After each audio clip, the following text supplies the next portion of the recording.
Hey guys, this is RolloutReviews with RolloutReviews doing another BIONICLE Let's Build, and this time it's a little bit weird, because you see, the strange country-exclusive BIONICLE promotions continue.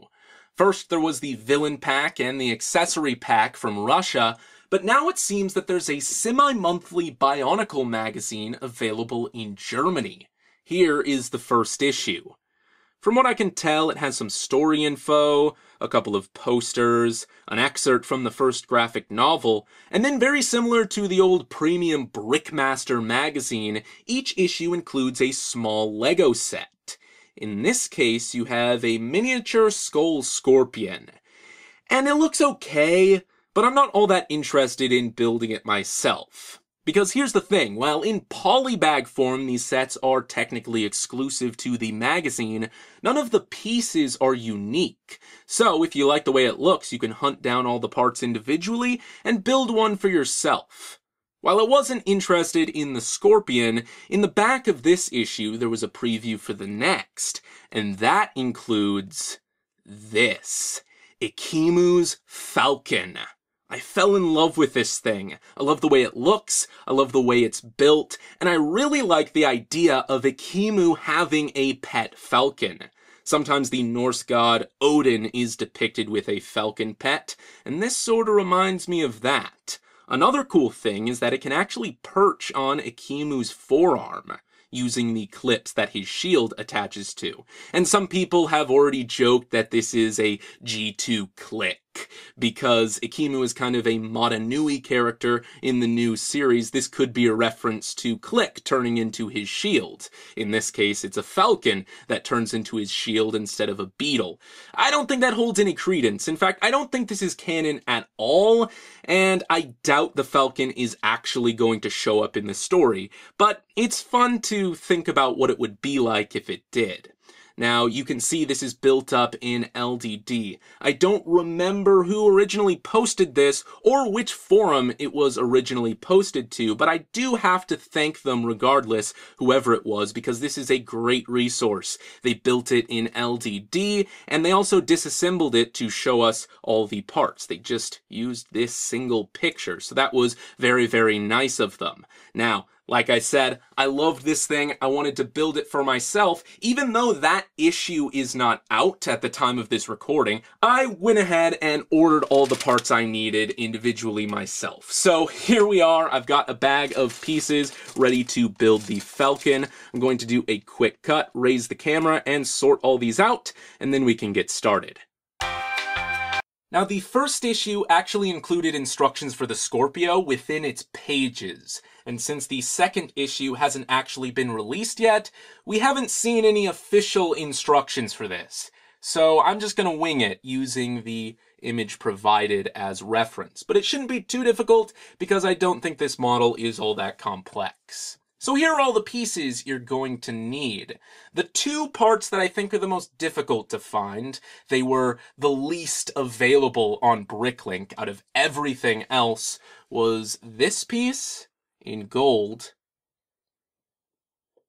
and this piece in brown, actually. But there are a lot of these included in Storm Beast, so keep that in mind. Surprisingly, this piece was a lot more readily available than I thought it'd be.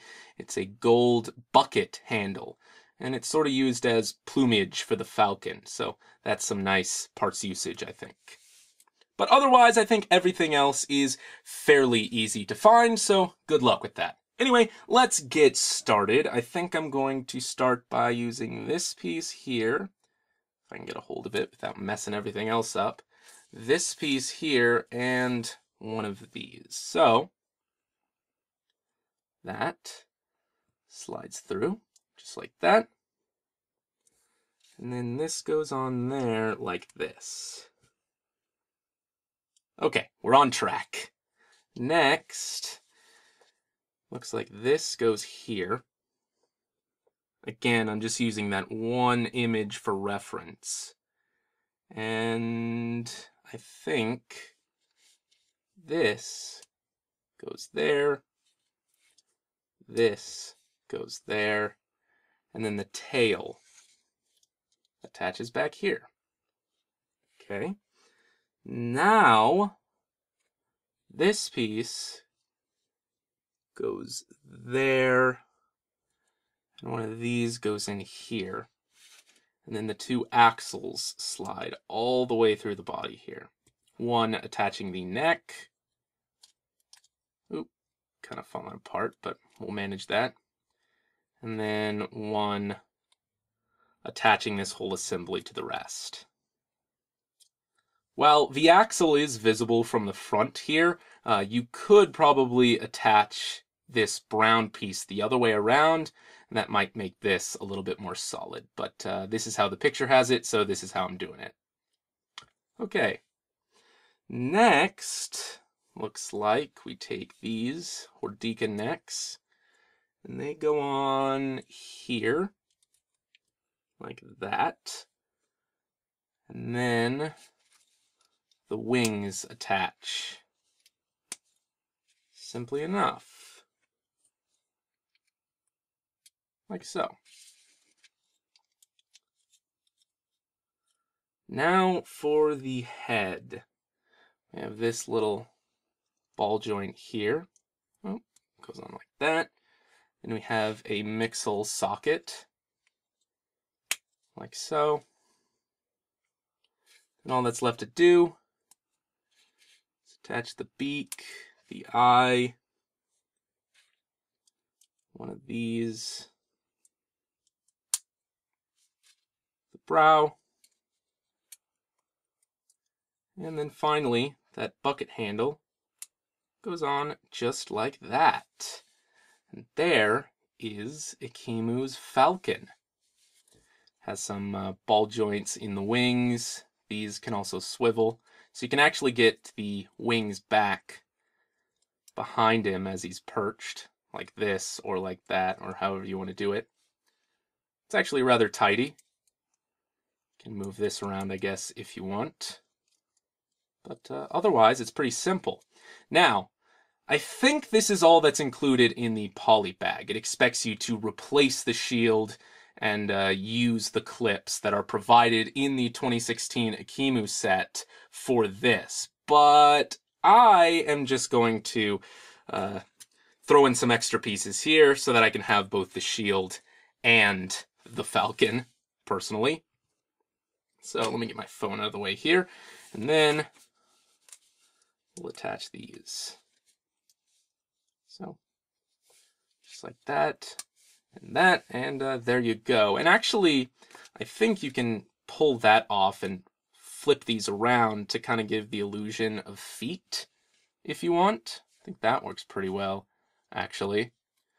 But I guess you could also use these to stand him up, too, if you want to. Before I cut away to give this guy to Ekimu, I want to do a quick little comparison with Big Brother Akir. And this Falcon is tiny by comparison, but he sure is adorable. For starters, I've got him up on a stand, so let's do a quick turnaround here. Again, it's a simple little thing, but I really do like it. Just a cute little burb flying around. But of course, Ekimu beckons, so let's heed the call and attach it to his forearm.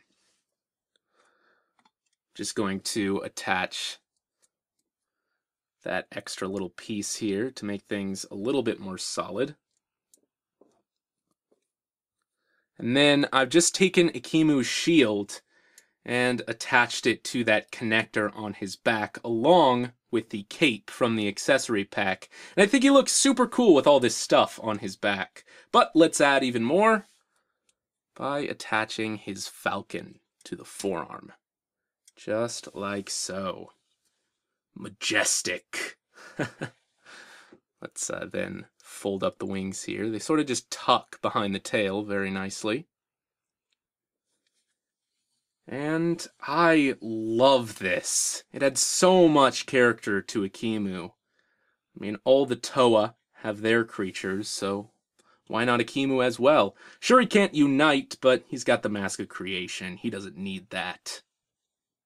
Again, this is kind of a weird video because this isn't something I'm unboxing and then building. I'm building it in advance using a promotional picture, but I still really like it. I think it's a great little model, and if you have the chance to build it yourself, I highly recommend it. So, that is about it, guys, and this is IX Roll It IX, signing off.